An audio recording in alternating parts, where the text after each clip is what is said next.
Yo, what's going on, everybody? Thank you for clicking on this video. My name's Luke. Today I'm coming at you with the top 24 rankings for 2023. Now, yes, I know these rankings are coming out way too early. It's really just kind of a fun exercise to see where my mind's at right after the season, see where people could end up as the draft season goes along. And there's also a ton of value of just seeing how people rise and fall throughout the offseason, because then you know where people are being valued or being overhyped once the actual draft time does come around. And so these aren't meant to be taken super seriously, but I would like to know what you guys think about them, where you think I rank people too high or too low, or some of my reasoning might be off. I'm going to be going through my top 24 rankings for the running backs and wide receivers, and then definitely give a couple of honorable mentions at the very end. Also, when the draft time comes around, this will be more of like a tier list, but right now I'm just going through in the rankings. So please don't get too mad at me if you think someone is too low or too high. It's not that big of a deal. And I also want to mention that any stats that I'm talking about regarding last season, they're all going to be in half PPR formats. One last thing before I actually get into the rankings, just please drop a like on this video. It helps out a ton. Like I said, leave comments down below. Also subscribe to the channel. I got content coming all off season for everybody, so stay tuned for that. I'm going to be doing the rest of the rankings after this, just starting off with the running backs, then going to do top 24 wide receivers, probably do top 12 or 15 quarterbacks and tight ends. We'll have to see. But anyways, with all that out of the way, let's get into the rankings. All right, so first up, we're going to have Christian McCaffrey at my running back 1. He was the running back 2 on the year in total points and points per game, and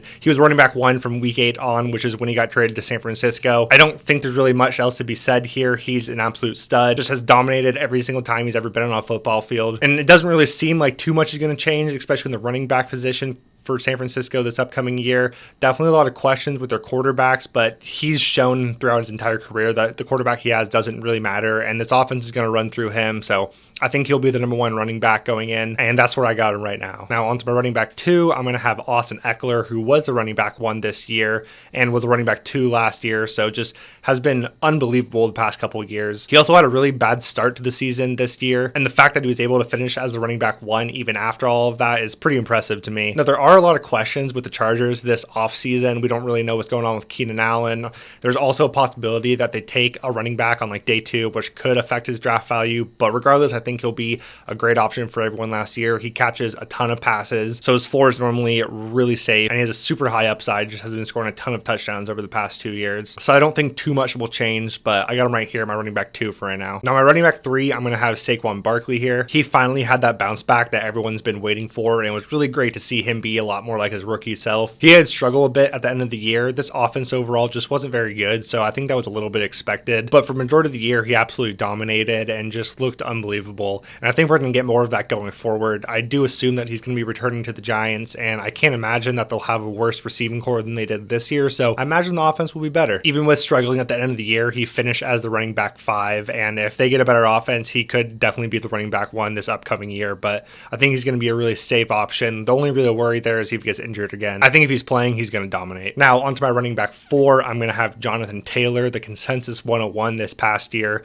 Definitely just had a really bad year. That entire Colts organization this past year was an absolute mess. But once he got healthy and everything was kind of getting back in order at the end of the season or kind of mid-end of the season, he still showed that he's the same person that he was the previous year. And this offense totally runs through him. I mean, he's one of the best running backs in the NFL, and he's shown that he can do absolutely everything. I do imagine that the Colts are going to make a lot of offseason moves through the draft and free agency, so we're going to have to wait and see what happens there to really determine where he's going to be, but I think he's going to be like a top 6 option no matter what. All right, moving on to my running back 5, we're going to have Kenneth Walker here. He didn't finish overall that good, but he didn't have the starting job until week 7 when Rashad Penny got hurt, and he was a running back 7 from that point on. Seattle overall was definitely one of the surprise stories this entire season, and Kenneth Walker, we knew he was unbelievable talent coming in. We just didn't think the offense was going to be that good. Definitely proved everyone wrong, I believe. And I think the finishes that we saw once he got the starting job is going to be a lot more similar to what we're going to get next year, and I think the offense will be improved. DK and Tyler Lockett will both be back. Geno still needs to resign, but it does seem like he's going to be back too. And another year just having them all there and having an entire offseason together, I think it'll help out a lot, and I think that Kenneth Walker definitely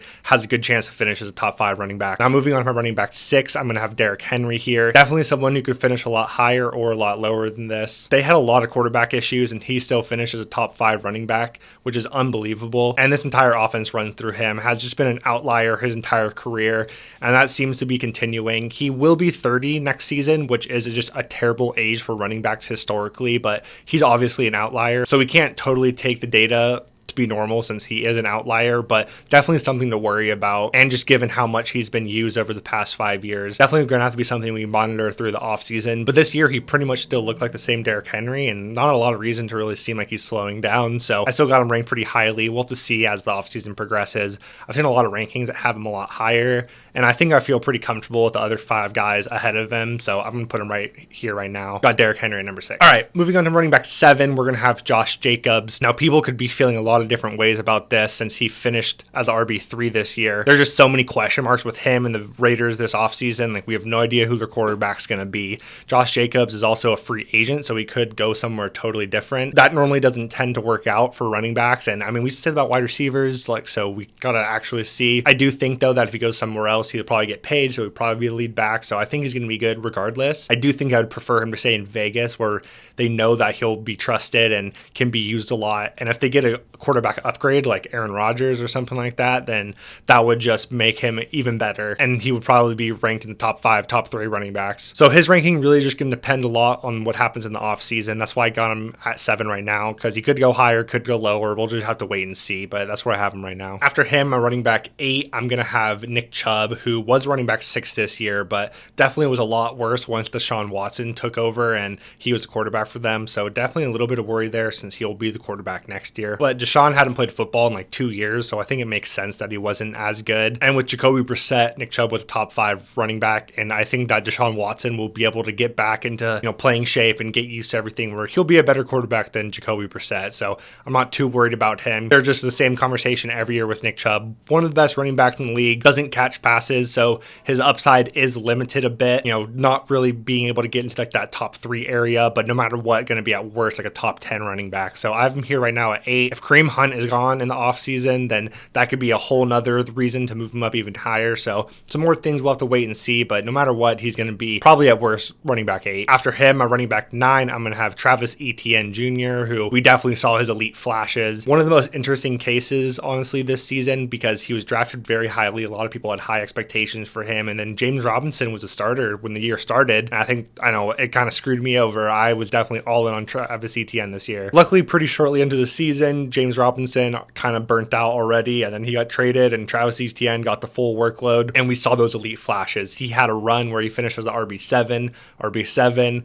then the RB3, and then he got hurt, and then wasn't quite the same. I also do imagine this offense will be better. Another year with Trevor Lawrence and all his weapons together, also getting Calvin Ridley. So the offense should be a lot better. I don't think they're going to take running back, but we'll have to see on that. But I think he should be good. His role should be safe. There is a small worry with his size. Just he gets hit so hard and he's so small. I mean, he's not really small, especially if you look at his numbers. He's not that small, but when he's out there, he just looks super small. But I mean, we've seen him kind of be a workhorse already in the NFL, and offense should be improved, and he should get the same amount of work as he did this past year. And he's super explosive. He was so many times before he was hurt, where he was just breaking off 40-yard runs every single game. It was awesome. So I think he'll be a great running back this upcoming year. He could move down a little bit from this, but right now I got him here, my running back 9. Okay, my running back 10, we're going to have Ramondre Stevenson, who actually finished as the RB10 this past year. With the Patriots, you never really know what's going to go on, so they could draft an RB relatively high this year, and that would definitely hurt his draft stock. But I honestly would be a little bit surprised of that. I think that he'll continue to be the lead back going forward.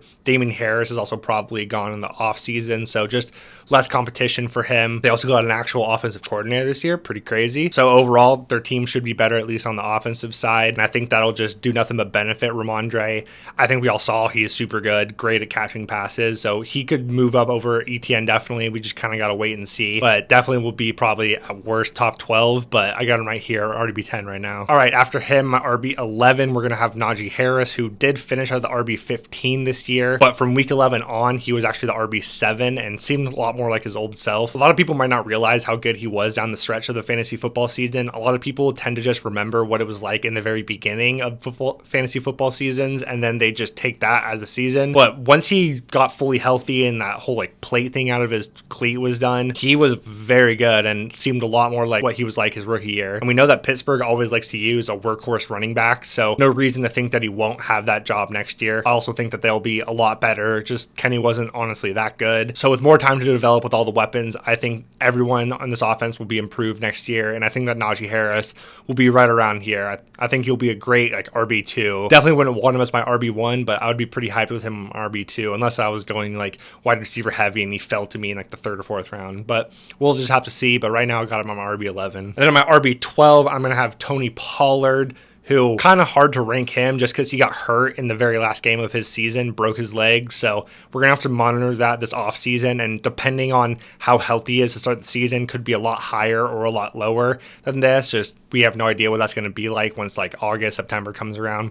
But he finished this past year as the RB7, and everyone's been saying how good he is for years. And now we finally got to see him, not obviously at a full workload because Zeke still got a ton of work, but Tony got enough to show how elite he can be. And there was definitely questions with his contract this upcoming offseason, but with this injury, I don't think that he'll go anywhere. I think he'll stay. I would be a little bit surprised if he was healthy to start the season, because if he was healthy to start the season, he'd be way higher than this. He'd be like at least RB like 9 at the very worst. But I think with the injury and all the question marks right now, we got to have him around here, but just too good of a talent to pass up at this point, which is a little bit similar to the next guy I got, who is Breece Hall. Just unbelievable when he was playing this year. He was RB6 through the first 7 weeks of the season, but he tore his ACL and we have no idea if he'll be ready to start the season. So very similar situation where we're just gonna have to monitor and see how healthy that he is. I don't think he'll be that healthy. I mean, it's not as bad as like the Javonte Williams injury or anything like that, but definitely still something to be worried about through the first like half of next year. I think the 2024 season, if he stays healthy all next year, he will probably be a top 5 running back at the very worst,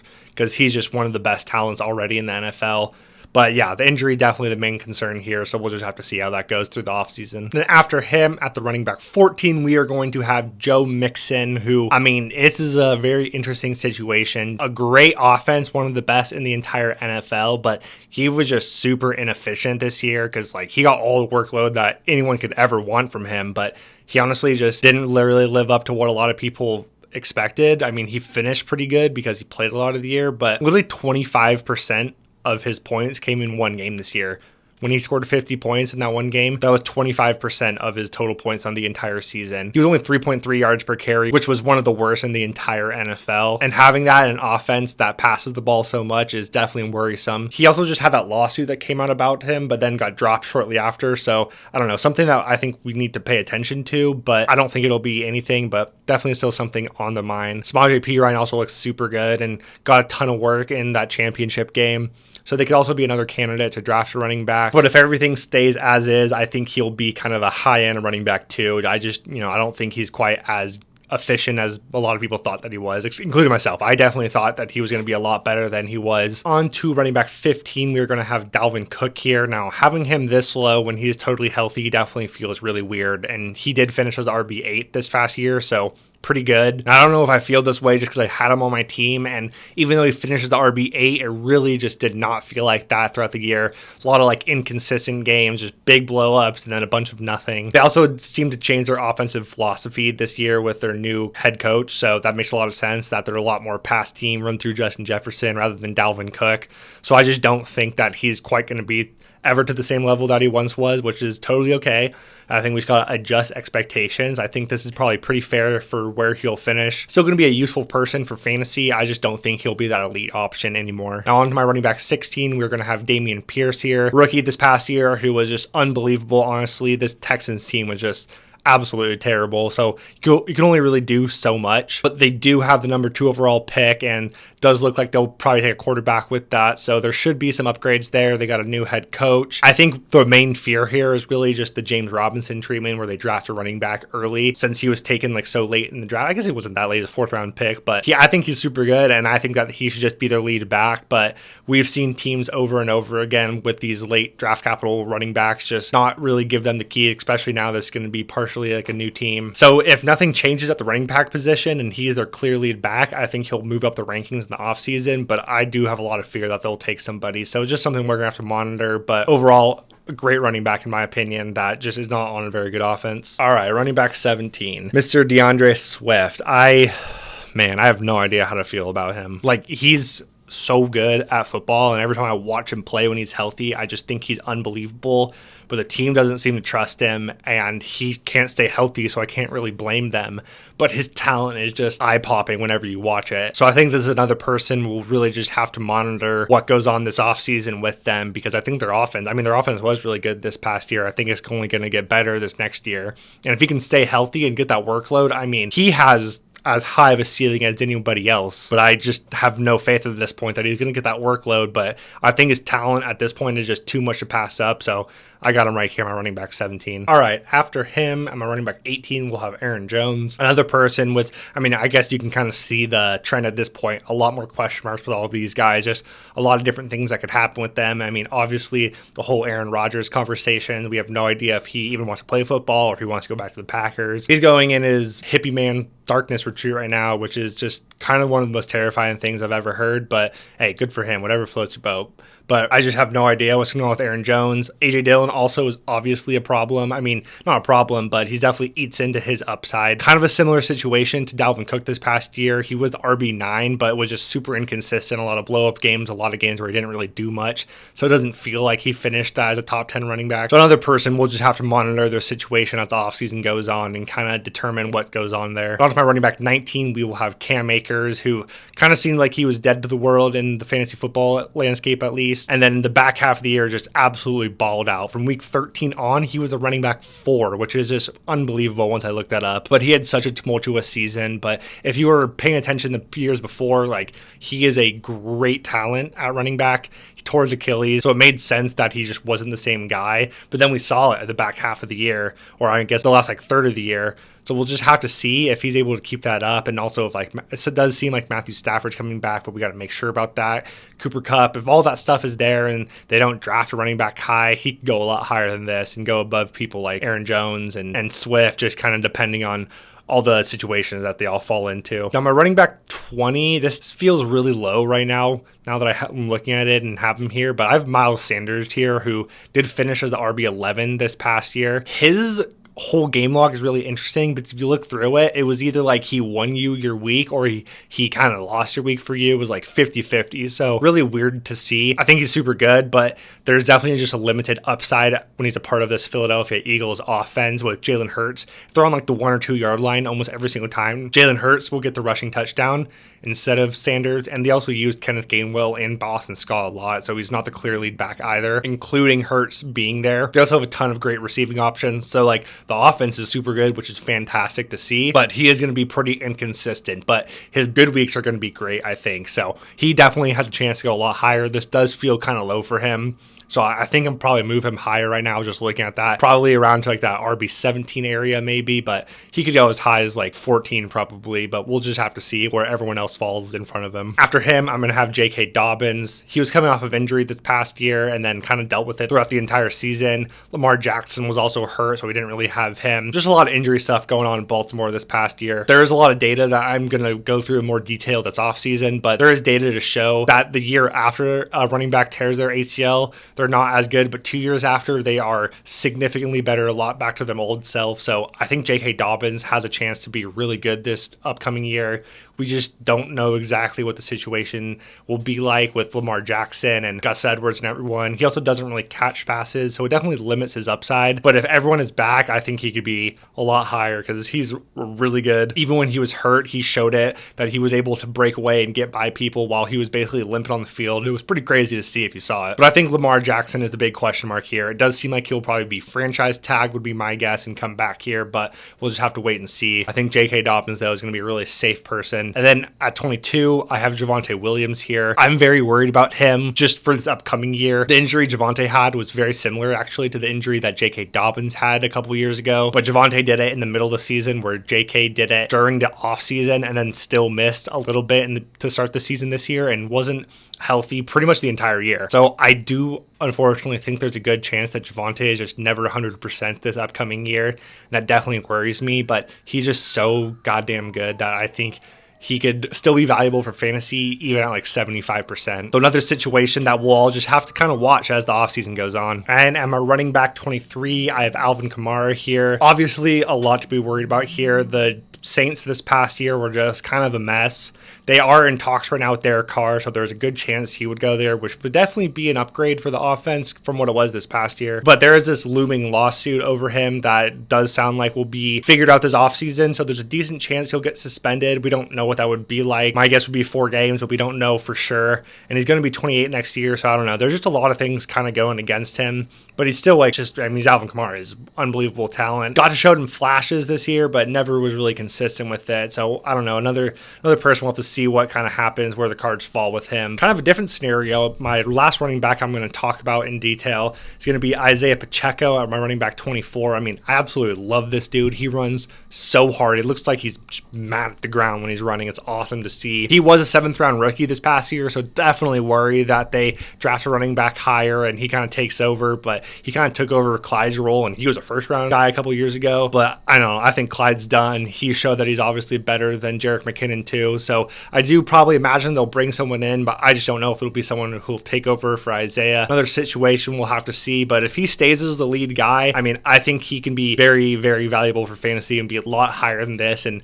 such a good offense that he seems to really understand and get utilized a lot. So somebody I'm excited on, and I think you're just going to get a lot better this next year. But we'll just kind of have to wait and see, like with all these guys at the back end. So yeah, here are my top 24 running backs. Let me know what you guys think about them. Also have a couple of honorable mentions, guys that I definitely think could be in the conversation and could definitely be there once we get more news and more things fall into place as the offseason goes on. So those honorable mentions I have are going to be James Conner, David Montgomery, Ezekiel Elliott, Jamal Williams, AJ Dillon, James Cook, and Tyler Algier. Obviously none of the incoming rookies are mentioned. Not going to really talk about those guys until they're actually drafted and whatnot, but these are the honorable mentions that I have for the guys right outside of that running back 2 area who could definitely take over for some of the other guys. But yeah, like I said, these are my top 24 way too early running back rankings. Let me know what you guys think about them. I should have my wide receivers coming out pretty shortly after this, so stay tuned for those. And remember, make sure to drop a like on this video, subscribe to the channel. I'll see y'all in the next one. Later.